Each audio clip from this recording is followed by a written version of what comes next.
നമ്മുടെ ഗവർണർ ആരിഫ് മുഹമ്മദ് ഖാനും മുഖ്യമന്ത്രി പിണറായി വിജയനും തമ്മിലുണ്ടായിരുന്ന ഒരു മല്ലയുദ്ധം, ഒരു തമ്മിൽ പോര് കുറേ കാലമായിട്ടൊന്ന് അടങ്ങി നിൽക്കുകയായിരുന്നു.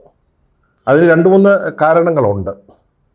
ഒന്നാമത്, നമ്മുടെ ഗവർണറുടെ ആരിഫ് മുഹമ്മദ് ഖാൻ്റെ കാലാവധി കഴിഞ്ഞു. പുതിയൊരാളെ നിയമിച്ചിട്ടില്ല. ആരിഫ് മുഹമ്മദ് ഖാനെ തന്നെ ഇവിടെ തുടരാൻ അനുവദിച്ചിട്ടുമില്ല. അപ്പോൾ ഒരു പുതിയ നിയമനം ഉണ്ടാവുന്നത് വരെ ഒരു താൽക്കാലിക ഇടപാട് എന്ന നിലയിലാണ് ഇപ്പോൾ അദ്ദേഹം ഗവർണർ സ്ഥാനത്ത് തുടരുന്നത്. അതുമാത്രമല്ല, സർക്കാരിനെതിരെ എടുത്ത ചില നടപടികളിൽ കോടതികളിൽ നിന്ന് അത്ര മോശമല്ലാത്ത വിമർശനങ്ങൾ ഏറ്റുവാങ്ങുകയും ചെയ്തു. അങ്ങനെ ഒന്ന് അടങ്ങി നിൽക്കുകയായിരുന്നു ഈ തമ്മിലടി. പക്ഷെ അതിപ്പോൾ വീണ്ടും തുടങ്ങിയിരിക്കുക. നമ്മുടെ സംസ്ഥാന രാഷ്ട്രീയം ഏതാണ്ട് ഈ കൂഴച്ചക്കപ്പുഴുക്ക് കുഴഞ്ഞ് മറിഞ്ഞ് കിടക്കുന്നത് പോലെ ആ ഒരു സ്ഥിതിവിശേഷത്തിൽ എത്തി നിൽക്കുക. അപ്പോഴാണ് ഒരു പുതിയ കേസ് കെട്ടുമായിട്ട് ഗവർണർ രംഗത്ത് വന്നിരിക്കുന്നത്. ഇനി അതിൻ്റെ ഒരു കുറവേ ഉണ്ടായിരുന്നുള്ളൂ. പക്ഷേ ഗവർണർ മുന്നോട്ട് വയ്ക്കുന്ന ഈ പ്രശ്നമുണ്ടല്ലോ, അത് നമ്മുടെ മുഖ്യമന്ത്രി ഒരു സ്വർണ്ണത്താലത്തിൽ കൊണ്ടുവന്ന് അദ്ദേഹത്തിന് മുമ്പിലേക്ക് വെച്ചു കൊടുത്തതാണ്. അദ്ദേഹം ചോദിക്കുന്നതൊരു ചോദ്യമേ ഉള്ളൂ. താങ്കൾ കുറേ ദിവസങ്ങളായിട്ട് കേരള സംസ്ഥാനത്ത് നടക്കുന്ന രാജ്യവിരുദ്ധ പ്രവർത്തനങ്ങളെക്കുറിച്ച് സംസാരിക്കുന്നുണ്ട്. തിരുവനന്തപുരത്ത് ഒരു പത്രസമ്മേളനത്തിൽ അത് പറഞ്ഞു. പിന്നീട് ഹിന്ദു ദിനപത്രത്തിന് നൽകിയ ഒരു എക്സ്ക്ലൂസീവ് ഇൻ്റർവ്യൂവിൽ അക്കാര്യം വിശദീകരിക്കപ്പെട്ടു. അത് ഞാൻ പറഞ്ഞതല്ല, അത് ഈ ഇൻ്റർവ്യൂ ഏർപ്പാട് ചെയ്ത ANC എഴുതി കൊടുത്തതാണെന്നാണ് പത്രം പറയുന്നത്. ഞാനങ്ങനെ ANC ഏൽപ്പിച്ചിട്ടുമില്ല, അങ്ങോട്ട് എഴുതി കൊടുത്തിട്ടുമില്ല എന്ന് മുഖ്യമന്ത്രി പറയുന്നു. പക്ഷെ അന്നേരം മുഖ്യമന്ത്രിയോട് ചോദിക്കുക, അങ്ങനെ ഉണ്ടെങ്കിൽ ഈ ഏജൻസിക്കെതിരെ ഈ എഴുതി കൊടുത്തവനുണ്ടല്ലോ, അയാൾ കാണിച്ച മഹാ വൃത്തികളല്ലേ, കാണിച്ച വളരെ മോശപ്പെട്ടൊരു പണിയല്ലേ, തെറ്റല്ലേ, കുറ്റമല്ലേ, അയാൾക്കെതിരെയോ ഏജൻസിക്കെതിരെയോ ഒന്ന് നടപടിയെടുക്കുന്നുണ്ടോ, അന്വേഷണം ഉണ്ടോ? അതിൻ്റെ ഒന്നും ആവശ്യമില്ലെന്നാണ് മുഖ്യമന്ത്രി പറയുന്നത്. അല്ലേ, അതിന് തയ്യാറല്ല. അതെന്തുമായിക്കോട്ടെ, കഴിഞ്ഞ ദിവസങ്ങളിൽ അദ്ദേഹം ഉന്നയിച്ച ചില കാര്യങ്ങൾ, അതായത് കരിപ്പൂർ വിമാനത്താവളം വഴി കോടിക്കണക്കിന് രൂപയുടെ 100-125 കോടി രൂപയുടെ സ്വർണം പിടിച്ചിരിക്കുന്നു. കള്ളക്കടത്ത് സ്വർണം പോലീസ് പിടിച്ചിരിക്കുന്നു. അതുപോലെ തന്നെ 100-120 കോടി രൂപയുടെ ഹവാലപ്പണം പിടിച്ചിരിക്കുന്നു. ഇത് ദേശദ്രോഹ പ്രവർത്തനമാണെന്ന കാര്യത്തിൽ ആർക്കാ സംശയമുള്ളത്? എന്തുകൊണ്ട് ഈ കാര്യം തന്നെ അറിയിച്ചില്ല? ഗവർണറെ അറിയിക്കേണ്ടതാണ്. ഇത്തരത്തിലുള്ള വളരെ ഗൗരവതരമായ കുറ്റകൃത്യങ്ങൾ അല്ലെങ്കിൽ ദേശവിരുദ്ധ പ്രവർത്തനം നടക്കുമ്പോൾ അത് ഗവർണർ അറിയേണ്ടതാണ്, മുഖ്യമന്ത്രി അറിയിക്കേണ്ടതാണ്.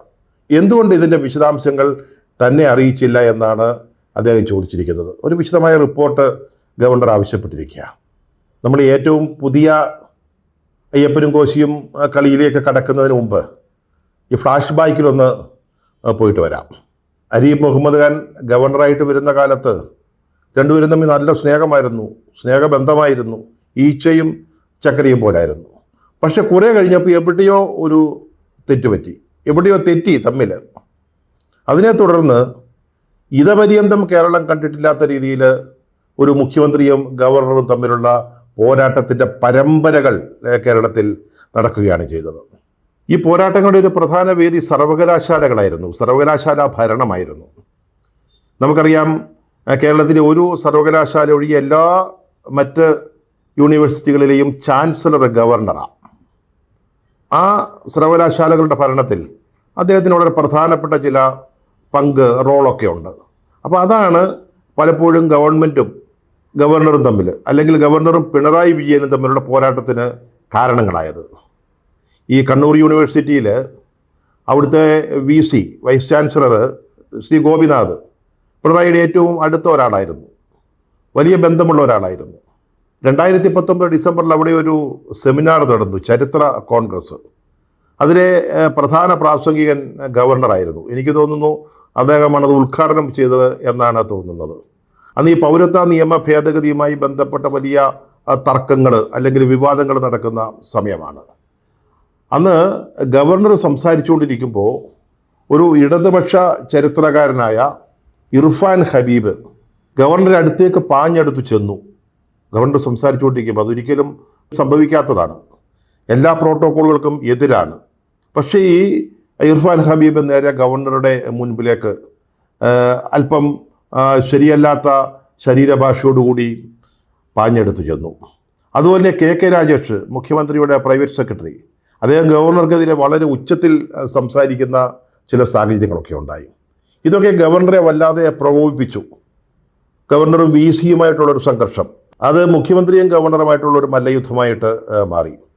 ഒടുവിൽ സുപ്രീം കോടതി ഈ വി സിയെ പുറത്താക്കേണ്ടി വന്നു പല സംഭവ പരമ്പരകൾക്ക് ശേഷം. ഇത് സർക്കാരും ഗവർണറും തമ്മിലുള്ള ബന്ധത്തെ വല്ലാതെ ബാധിച്ച ഒന്നായിരുന്നു. അതുപോലെ മുഖ്യമന്ത്രിയുടെ പ്രൈവറ്റ് സെക്രട്ടറി കെ രാഗേഷിൻ്റെ ഭാര്യ പ്രിയ വർഗീസ്, അവരെ അസോസിയേറ്റ് പ്രൊഫസറായിട്ട് നിയമിച്ചു. അത് വലിയൊരു തർക്ക വിഷയമായപ്പോൾ ഗവർണർ ആ നിയമനം സ്റ്റേ ചെയ്തു. ഹൈക്കോടതിയിലെ സിംഗിൾ ബെഞ്ച് ആ തീരുമാനം ശരിവെച്ചു. പക്ഷേ ഡിവിഷൻ ബെഞ്ച് ഇവരുടെ നിയമനം ശരിവെക്കുകയാണ് ചെയ്തത്. അപ്പോൾ ഇതത് സുപ്രീം കോടതി കിടക്കുക, ഒരു വലിയ തർക്ക വിഷയമായിട്ട്. അത് പാർട്ടിയും ഗവർണറും തമ്മിൽ തന്നെ, അല്ലെങ്കിൽ സർക്കാരും ഗവർണറും തമ്മിൽ, പിണറായിയും ഗവർണറും തമ്മിലുള്ള ഒരു വലിയ വിവാദ വിഷയമായിട്ട് മാറി. പറഞ്ഞല്ലോ, ഒന്നൊഴിച്ചുള്ള എല്ലാ സർവകലാശാലകളിലും ചാൻസലർ നമ്മുടെ ഗവർണറാണ്. അപ്പം പിന്നെ സർക്കാർ വിചാരിച്ചു, നമുക്ക് ഈ ചാൻസലർ പദവിയിൽ നിന്ന് ഗവർണറെ തന്നെ അങ്ങ് തട്ടിയേക്കാം. അപ്പം പിന്നെ പ്രശ്നമില്ലല്ലോ, നമ്മളെ ഭരിക്കാൻ വരത്തില്ലല്ലോ ഗവർണർ. അങ്ങനെ ഒരു നിയമം അല്ലെ ഒരു ബില്ല് നിയമസഭയിൽ കൊണ്ടുവന്ന് പാസ്സാക്കിയിട്ട് ഗവർണർക്ക് അയച്ചു കൊടുത്തു. അദ്ദേഹം ഒപ്പിട്ടാൽ മാത്രമേ ഈ ബില്ല് നിയമമാകത്തുള്ളൂ. പക്ഷേ ഗവർണർ എന്ത് ചെയ്തു? അതിന്മേൽ അടയിരുന്നു. ഗവർണർ ഓഫീസിൽ അവിടെ വെച്ചു. അത് അംഗീകരിച്ച് ഒപ്പിട്ട് കൊടുക്കാൻ അദ്ദേഹം തയ്യാറായില്ല. ഏതെങ്കിലും ഗവർണർ ചെയ്യുമോ? ഗവർണറെ ചാൻസലർ സ്ഥാനത്ത് നിന്ന് ആട്ടി പുറത്താക്കിക്കൊണ്ട് നിയമസഭ പാസ്സാക്കിയൊരു ബില്ല് അതിന്മേൽ ഒപ്പ് ചാർത്തി അതൊരു നിയമമാക്കി കൊടുക്കാൻ ഏതെങ്കിലും ഗവർണർ തയ്യാറാകുമോ? അതിനെക്കുറിച്ചൊക്കെ ഒരു തർക്കമൊക്കെ ഉണ്ടായപ്പോൾ അദ്ദേഹം എന്ത് ചെയ്തു? അത് നേരെ രാഷ്ട്രപതിയുടെ പരിഗണനയ്ക്ക് അയച്ചു. അങ്ങനെ ഈ നിയമമുണ്ട്. ഗവർണർ ഒപ്പിടുന്നില്ലെങ്കിൽ രാഷ്ട്രപതി ഒപ്പിട്ടാൽ ആ ബില്ല് നിയമമായിക്കോളും. അങ്ങോട്ട് അയച്ചു കൊടുത്തു. അതിപ്പോൾ രാഷ്ട്രപതി ഭവനിൽ സുഖനിദ്രയിലാണ്. പക്ഷേ ഈ ബില്ലിന് മാത്രമല്ല ഈ ഗതി ഉണ്ടായത്. മറ്റ് വളരെ പ്രധാനപ്പെട്ട ബില്ലുകളും അതൊക്കെ ഗവർണറും ഗവൺമെൻറ്റും തമ്മിലുള്ള തർക്ക വിഷയവുമായി ബന്ധപ്പെട്ട ബില്ലുകളായിരുന്നു. അതൊക്കെ അവിടെ വെച്ചു. ഗവർണർ ഒപ്പിട്ടില്ല. അക്കൂട്ടത്തിൽ വളരെ പ്രധാനപ്പെട്ട ചില ബില്ലുകൾ പോലും ഒപ്പിടാതെ ഗവർണർ മാറ്റിവെച്ച് കളഞ്ഞു. ഇതൊക്കെ വലിയ പ്രശ്നങ്ങളായി. പക്ഷേ ഇക്കാര്യത്തിൽ സുപ്രീം കോടതിയുടെ അതിശക്തമായ വിമർശനത്തിന് ഗവർണർ വിധേയനാവേണ്ടി വന്നു. പിന്നെ മറ്റൊന്ന്, ഈ കേരള സർവകലാശാലയുടെ സെനറ്റിലേക്ക് ചില വിദ്യാർത്ഥി പ്രതിനിധികളെ ഗവർണർ നോമിനേറ്റ് ചെയ്തതാണ്. അദ്ദേഹം കുറേ സംഘപരിവാർ കക്ഷികളെയാണ് നോമിനേറ്റ് ചെയ്തത്. ഗവൺമെൻറ് പറഞ്ഞവരെ അല്ലെങ്കിൽ അവർ നിർദ്ദേശിച്ച പേരുകളൊന്നും ഗവർണർ സ്വീകരിച്ചില്ല. അദ്ദേഹത്തിൻ്റെ ഇഷ്ടപ്രകാരം BJP ഓഫീസിന് എഴുതി കൊടുത്ത ലിസ്റ്റ് അനുസരിച്ച് കുറച്ച് പേരെ സെനറ്റിലേക്ക് നിയമിച്ചു. അത് CPM സമ്മതിക്കുമോ? CPM സമ്മതിച്ചാൽ തന്നെ വീരശൂര പരാക്രമികളായ SFI അത് സമ്മതിക്കുമോ? എന്തായാലും ഇത് ഗവർണറെ തെരുവിൽ നേരിടുന്ന ഒരു സ്ഥിതിയിലേക്ക് SFIക്കാർ ശാരീരികമായിട്ട് തന്നെ അദ്ദേഹത്തെ കൈകാര്യം ചെയ്യുന്ന ഒരു തലത്തിലേക്ക് ഈ സംഘർഷം മാറി. കേരളത്തിൻ്റെ വിവിധ ഭാഗങ്ങളിൽ ഗവർണർക്കെതിരായിട്ടുള്ള വലിയ തോതിലുള്ള SFI പ്രതിഷേധങ്ങൾ ഉണ്ടായി. നിലമേലെ സംഭവിച്ചൊരു കാര്യം മറന്നിട്ടുണ്ടാവില്ല. ഗവർണർ വരുന്ന വഴി അവിടെ വെച്ച് ഒരു സംഘം SFIക്കാർ ഗവർണറുടെ വാഹനം തടഞ്ഞു. ഗവർണർ എന്ത് ചെയ്തു? അദ്ദേഹം ഒരു ധീരനാണ്. അലിഗഡ് സർവകലാശാലയിൽ പല വെല്ലുവിളികളെ നേരിട്ട് അവിടുത്തെ ചെയർമാനായിരുന്ന ആളാണ്. ഇതിനെയൊന്നും കാക്കാച്ചിന് വില വെക്കുന്ന ഒരാളൊന്നും അല്ല ഗവർണർ.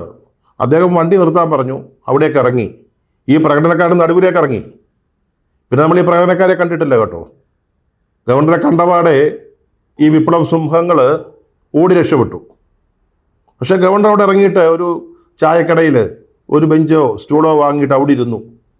പോലീസിൻ്റെ ഇടപെടൽ ഉണ്ടാവുന്നത് വരെ അദ്ദേഹം അവിടെ ഇരുന്നു. പിന്നീട് ഗവർണറുടെ നയപ്രഖ്യാപന പ്രസംഗം അത് 1.5 മിനിറ്റിൽ ഒതുക്കിയ സാഹചര്യം ഉണ്ടായി കേരളത്തിൽ.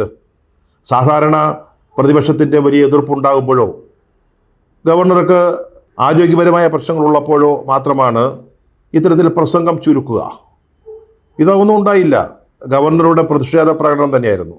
1.5 മിനിറ്റ് പ്രസംഗം തീർന്നു. അതേപോലെ ഈ ജാനുവരി 26-ന് നമ്മുടെ റിപ്പബ്ലിക് ഡേയുമായി ബന്ധപ്പെട്ട് ഗവർണർ സാധാരണയായിട്ട് രാജ്ഭവനിൽ ഒരു വിരുന്നൊരുക്കും വളരെ പ്രധാനപ്പെട്ട ആളുകൾക്ക്. അറ്റ് ഹോം എന്നാണ് അതിന് പറയുന്നത്. ഡൽഹിയിൽ രാഷ്ട്രപതി ചെയ്യുന്നതാണ്. അതുപോലെ ഗവർണർ ഇവിടെ ചെയ്യാറുണ്ട്. ഈ കഴിഞ്ഞ ജാനുവരി 26-ന് അദ്ദേഹം ഒരു അറ്റ് ഹോം ഒരുക്കിയിട്ട് മുഖ്യമന്ത്രിയും മന്ത്രിമാരെയൊക്കെ ക്ഷണിച്ചു. ആരും പോയില്ല. ഗവർണർ ഈ പരിപാടി മുഖ്യമന്ത്രിയും മന്ത്രിമാരും, അതായത് സർക്കാർ അങ്ങ് ബഹിഷ്കരിച്ചു. ഇതിനിടയ്ക്ക് KB ഗണേഷ് കുമാറും നമ്മുടെ രാമചന്ദ്രൻ കടന്നപ്പള്ളിയും മന്ത്രിമാരായല്ലോ. അദ്ദേഹത്തിനെ സത്യപ്രതിജ്ഞ ചെയ്യിക്കുന്നത് ഗവർണറാണ്.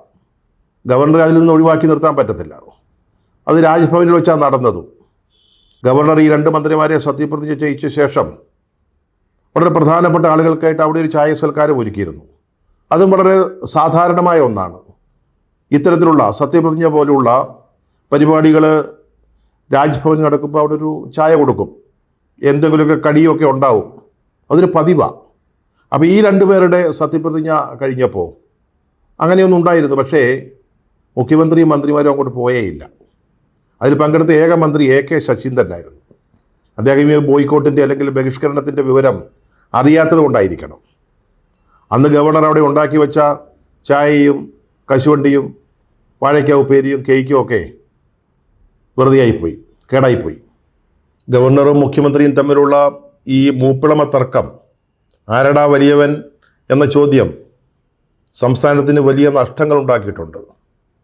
കേരളത്തിലെ 15 സർവകലാശാലകളിൽ ഈ തർക്കത്തെ തുടർന്ന് VC-മാരില്ല എന്ന കാര്യം ഓർക്കണം. എന്തൊരു ദുരന്തമാണിത്. ഈ പറഞ്ഞതൊരു ചെറിയ പുരാവൃത്തമാണ്. എല്ലാം വന്നിട്ടില്ല കേട്ടോ. ഏതാണ്ട് ഒരു നിശ്ചിത കാലത്ത് ഇവർ തമ്മിലുള്ള പോരാട്ടമായിരുന്നു കേരളത്തിലെ മാധ്യമങ്ങളുടെ പ്രധാനപ്പെട്ട ഒരു ചർച്ചാ വിഷയം. പത്രങ്ങളുടെ 1-ാം പേജിൽ, അതുപോലെ തന്നെ ചാനലുകളുടെ അന്തിച്ചർച്ചകളിൽ ഇതൊരു നിത്യാവിഷയമായിരുന്നു. അതാ പറഞ്ഞത്, അല്പം ഒന്ന് അടങ്ങിയിരിക്കുകയായിരുന്നു. ഇപ്പോഴാണ് ഈ ഹവാല ഇടപാടും സ്വർണ്ണ കടത്തും സംബന്ധിച്ച വിവാദങ്ങൾ വന്നിരിക്കുന്നത്. നമ്മുടെ അൻവർ തുടങ്ങി വെച്ച ഒരു കേസാണ്. പിന്നെ അതിങ്ങോട്ട് ADGPയുടെ RSS നേതാക്കളുടെ സന്ദർശനം, പിന്നെ ഏറ്റവും അവസാനം നമ്മൾ നേരത്തെ അല്പം സൂചിപ്പിച്ച ഈ PR ഇൻ്റർവ്യൂ, ഹിന്ദു പത്രത്തിന് കൊടുത്ത ഇൻ്റർവ്യൂ, ഇങ്ങനെ നമ്മുടെ രാഷ്ട്രീയ രംഗം ധാരാളം പ്രശ്നങ്ങളാൽ ഇങ്ങനെ കുഴഞ്ഞു കിടക്കുമ്പോഴാണ് ഗവർണർ അടുത്ത വിഷയവുമായിട്ട്, അതായത് ഈ വിഷയം നമ്മൾ നേരത്തെ പറഞ്ഞ മുഖ്യമന്ത്രി തന്നെ പരസ്യപ്പെടുത്തിയ ഈ വിഷയമായിട്ട് രംഗത്ത് വന്നിരിക്കുന്നത്. 21-ന് തിരുവനന്തപുരത്ത് നടത്തിയ പത്രസമ്മേളനത്തിൽ മലപ്പുറം ജില്ലയിലൂടെ നടക്കുന്ന കള്ളക്കടത്തിൻ്റെ വിശദാംശങ്ങൾ കണക്കു സഹിതം അദ്ദേഹം പറഞ്ഞതാണ്. അതിനു മുമ്പ് പോലീസിൻ്റെ വെബ്സൈറ്റിൽ പട്ടിക തിരിച്ച് കണക്ക് വന്നിരുന്നു.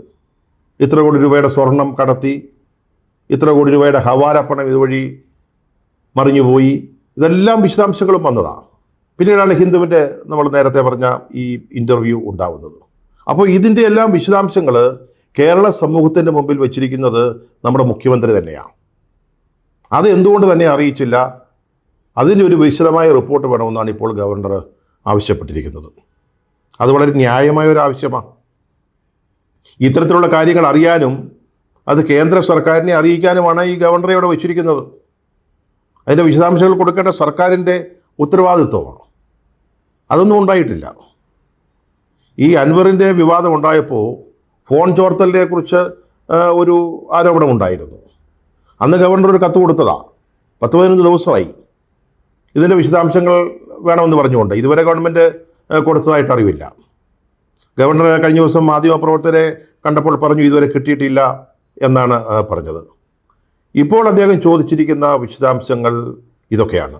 അതായത് ഏത് തരത്തിലുള്ള രാജ്യവിരുദ്ധ പ്രവർത്തനങ്ങളാണ് നടന്നിരിക്കുന്നത്, അതായത് ഈ സ്വർണ്ണക്കടത്ത്, ഹവാല പോലെയുള്ള കാര്യങ്ങൾ, അല്ലെങ്കിൽ സ്വർണം പൊട്ടിക്കൽ, ഇതൊക്കെ അതിൻ്റെ വിശദാംശങ്ങൾ എന്തൊക്കെയാണ്, ആരൊക്കെയാണ് ഇതിൽ ഉൾപ്പെട്ടിരിക്കുന്നത്, വ്യക്തികൾ, ഗ്രൂപ്പുകൾ, ആരൊക്കെയാണ് ഇതിൻ്റെ പിന്നിൽ പ്രവർത്തിച്ചിട്ടുള്ളത്, ഇതിനെക്കുറിച്ച് ഏതുമാതിരി അന്വേഷണമൊക്കെ നടത്തിയിട്ടുണ്ട്, അതിൻ്റെ ഫലമെന്താണ്, അതിൻ്റെ വിശദാംശങ്ങൾ.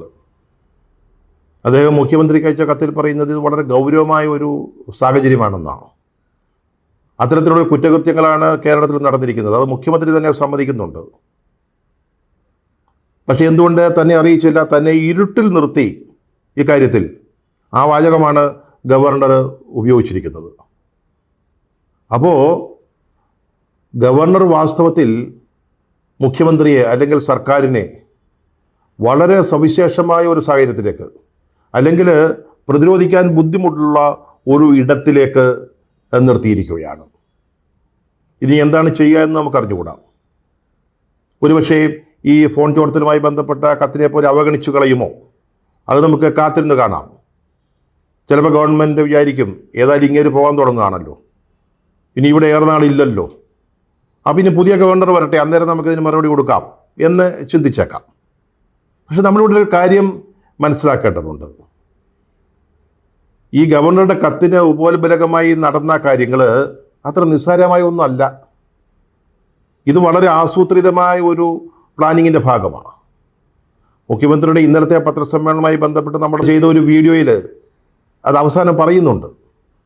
കേരളത്തിൽ കുറേ കാലങ്ങളായിട്ട് ഇങ്ങനെ സ്വർണ്ണക്കടത്തും ഹവാല ഇടപാടും നടക്കുന്നുണ്ടെന്നും അത് മലപ്പുറം കേന്ദ്രീകരിച്ചാണെന്നും അതിനെതിരെ ശക്തമായ നടപടികളുമായി സർക്കാർ മുന്നോട്ട് പോകുന്നു എന്നും അപ്പോഴാണ് ഗവൺമെൻറ്റിനെതിരെ ആക്ഷേപങ്ങളും ആരോപണങ്ങളും ഉണ്ടാവുന്നത് എന്നും വരുത്തി തീർക്കാനുള്ള ഒരു ശ്രമം കഴിഞ്ഞ് കുറേ ദിവസങ്ങളായിട്ട് നടന്നുകൊണ്ടിരിക്കുകയാണ്.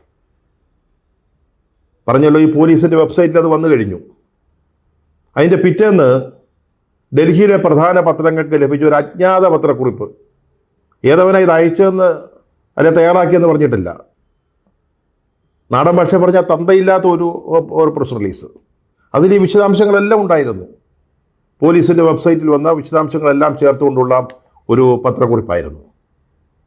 പിന്നീടാണ് മുഖ്യമന്ത്രിയുടെ പത്രസമ്മേളനം, ഹിന്ദുവിൻ്റെ ഇൻ്റർവ്യൂ ഒക്കെ വരുന്നത്. അപ്പോൾ ഇത്തരത്തിലുള്ളൊരു സാഹചര്യം ഇപ്പോൾ കേരളത്തിൽ നിലനിൽക്കുന്നു എന്ന് വരുത്തി തീർക്കാനുള്ള വളരെ കൃത്യമായ ആസൂത്രണത്തോടു കൂടിയ ഒന്നായിരുന്നു ഇതെന്ന കാര്യത്തിൽ യാതൊരു സംശയമില്ല. ഇത് CPM-ൻ്റെ നയം മാറ്റത്തിൻ്റെ പ്രതിഫലനം കൂടിയാണ്. ഇതുവരെ അവർ ന്യൂനപക്ഷങ്ങളുടെ ചാമ്പ്യനാകാൻ നിൽക്കുകയായിരുന്നു. അവരുടെ പ്രചരണങ്ങളും വാദങ്ങളും ന്യൂനപക്ഷങ്ങൾക്ക് വേണ്ടിയായിരുന്നു. കഴിഞ്ഞ ലോക്സഭാ തെരഞ്ഞെടുപ്പിൽ പോലും അതാണ് ഉണ്ടായത്. പക്ഷേ അത് ഈ തെരഞ്ഞെടുപ്പിൽ വലിയ തിരിച്ചടിക്ക് കാരണമായി എന്നിപ്പോൾ CPM മനസ്സിലാക്കുന്നുണ്ട്. അവരുടെ സ്റ്റേറ്റ് കമ്മിറ്റിയും കേന്ദ്ര കമ്മിറ്റിയും പോളിറ്റ് ബ്യൂറോയൊക്കെ ഇപ്പോൾ അത് മനസ്സിലാക്കുന്നുണ്ട്. അവരത് കൃത്യമായിട്ട് കണക്കിലെടുക്കുന്നുമുണ്ട്.